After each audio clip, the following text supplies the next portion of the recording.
Chapter 4. The Carew Murder Case. Nearly a year later, in the month of October, London was startled by a crime of singular ferocity, and rendered all the more notable by the high position of the victim. The details were few and startling. A maidservant living alone in a house not so far from the river had gone upstairs to bed about 11. Although a fog rolled over the city in the small hours, the early part of the night was cloudless, and the lane which the maid's window overlooked was brilliantly lit by the full moon. It seems she was romantically given, for she sat down upon her box, which stood immediately under the window, and fell into a dream of musing. Never, she used to say, with streaming tears when she narrated that experience. Never had she felt more at peace with all men, or thought more kindly of the world. And, as she so sat, she became aware of an aged and beautiful gentleman with white hair drawing near along the lane, and advancing to meet him, another and very small gentleman to whom at first she paid less attention. When they had come within speech, which was just under the maid's eyes, the older man bowed and accosted the other with a very pretty manner of politeness. It did not seem as if the subject of his address were of great importance. Indeed, from his pointing it sometimes appeared as if he were only inquiring his way. But the moon shone on his face as he spoke, and the girl was pleased to watch it. It seemed to breathe such an innocent and old-world kindness of disposition, yet with something high too, as of a well-founded self-content.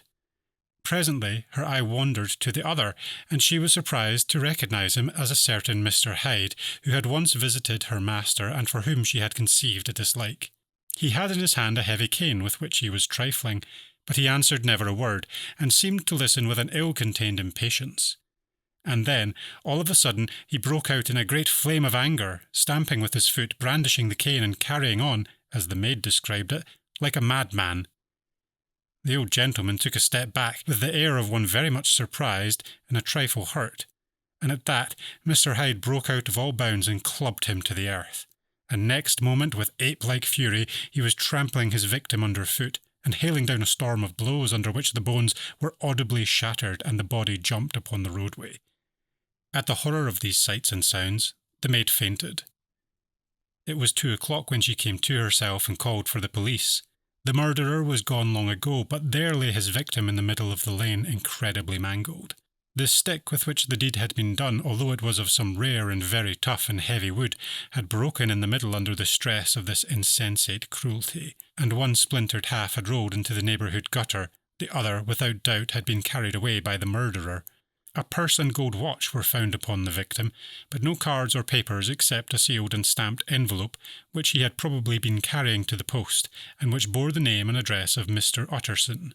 This was brought to the lawyer the next morning before he was out of bed, and he had no sooner seen it and been told the circumstances than he shot out a solemn lip. "I shall say nothing till I have seen the body," said he. "This may be very serious. Have the kindness to wait while I dress."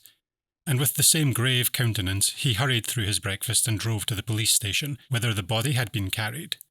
As soon as he came into the cell he nodded.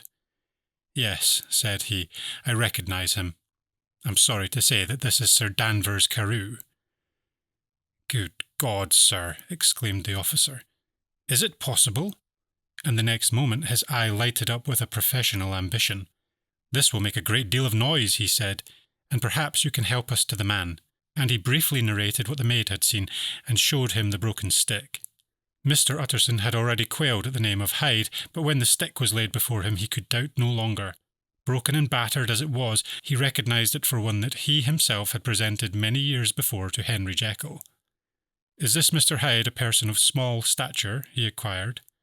"Particularly small, and particularly wicked-looking is what the maid calls him," said the officer.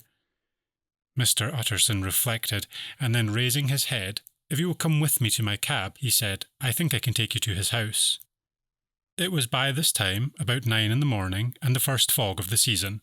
A great chocolate-covered pall lowered over heaven, but the wind was continually charging and routing these embattled vapours, so that as the cab crawled from street to street, Mr. Utterson beheld a marvellous number of degrees and hues of twilight, for here it would be dark like the back end of evening, and there would be a glow of a rich lurid brown, like the light of some strange conflagration, and here for a moment the fog would be quite broken up, and a haggard shaft of daylight would glance in between the swirling wreaths. The dismal quarter of Soho, seen under these changing glimpses, with its muddy ways and slatternly passages, and its lamps, which had never been extinguished or had been kindled afresh to combat the mournful re-invasion of darkness, seemed in the lawyer's eyes like a district of some city in a nightmare. The thoughts of his mind, besides, were of the gloomiest dye, and when he glanced at the companion of his drive, he was conscious of some touch of that terror of the law, and the law's officers, which may at times assail the most honest. As the cab drew up before the address indicated, the fog lifted a little and showed him a dingy street, a gin palace, a low French eating-house, a shop for the resale of penny numbers and tuppenny salads, many ragged children huddled in the doorways, and many women of many different nationalities passing out, key in hand, to have a morning glass, and the next moment the fog settled down again upon that part, as brown as umber, and cut him off from his blackguardly surroundings. This was the home of Henry Jekyll's favourite. An ivory-faced and silvery-haired old woman opened the door. She had an evil face, smoothed by hypocrisy, but her manners were excellent. Yes, she said, this was Mr. Hyde's, but he was not at home.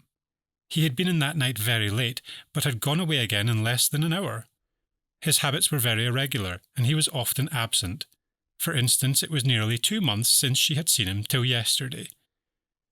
Very well, then, we wish to see his rooms, said the lawyer, and when the woman began to declare it was impossible, I had better tell you who this person is, he added. This is Inspector Newcomen of Scotland Yard. A flash of odious joy appeared upon the woman's face. Ah, said she, he is in trouble. What has he done? Mr. Utterson and the inspector exchanged glances. He doesn't seem a very popular character, observed the latter.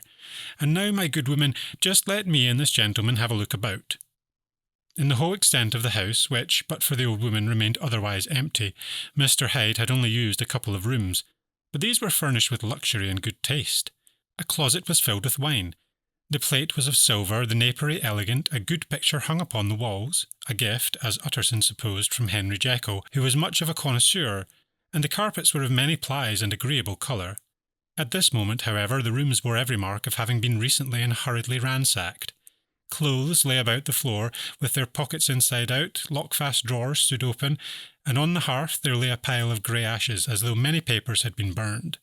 From these embers the inspector disinterred the butt-end of a green cheque-book which had resisted the action of the fire. The other half of the stick was found behind the door, and as this clinched his suspicion, the officer declared himself delighted.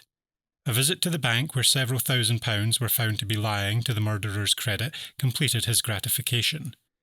You may depend upon it, sir, he told Mr. Utterson. I have him in my hand. He must have lost his head, or he would never have left the stick, or, above all, burned the cheque-book. Why, money's life to a man. We have nothing to do but wait for him at the bank and get out the handbills. This last, however, was not so easy of accomplishment, for Mr. Hyde had numbered few familiars. Even the master of the servant-maid had only seen him twice. His family could nowhere be traced, he had never been photographed, and the few who could describe him differed widely, as common observers will. Only on one point were they agreed, and that was the haunting sense of unexpressed deformity with which the fugitive impressed his beholders.